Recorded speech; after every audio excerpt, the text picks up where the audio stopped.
అయితే ఈరోజు మరి మార్కెట్లో పసిడి ధర ఎలా ఉందని తెలుసుకునే ముందు మొదటిసారిగా నా ఛానల్ చూస్తున్నట్లయితే సబ్స్క్రైబ్ చేసుకోలేని వాళ్ళ ఛానల్ ఇప్పుడే సబ్స్క్రైబ్ చేసుకుని పక్కనే ఉన్న గంట సింబల్ నొక్కి ఆల్ నోటిఫికేషన్ మీద ట్యాప్ చేయండి మరియు లైక్ చేయడం మాత్రం మర్చిపోకండి.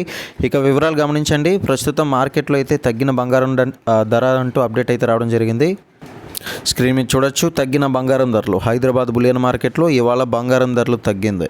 24 క్యారెట్ల 10 గ్రాముల గోల్డ్ రేటు ఇవాళ 1420 రూపాయలు తగ్గి 1,42,910 రూపాయలకి చేరింది. ఇక అదేవిధంగా 22 క్యారెట్ల పసిడి ధర చూసుకున్నట్లయితే 10 గ్రాముల పసిడి ధర 1,300 రూపాయలు ఒక్క రోజులోనే తగ్గడంతో మరి ఇప్పుడు 1,31,000 రూపాయలుగా పలుకుతుంది. మొత్తం మీద గత 2 రోజులుగా తగ్గుతూ వస్తున్న బంగారం ధర ఈరోజు కూడా బాగానే తగ్గిందని చెప్పుకోవాలి. అటు కేజీ వెండి ధరలు కూడా చూసుకున్నట్లయితే 2,40,000 రూపాయల వద్ద అయితే కొనసాగుతుంది. 2 తెలుగు రాష్ట్రాల్లో దాదాపుగా ఈ ధరలే నడుస్తున్నాయి. మరి కాస్తో కూస్తో కొన్ని వ్యత్యాసాలు కలిగి ఉంటాయి, మీరు గమనించాలి. ఇక గుర్తుపెట్టుకోండి, ఈ యొక్క ధరలపై జిఎస్టీ అనేది 3% వరకు కూడా అదనం అయితే ఉంటుందని కూడా మీరు గమనించాలి.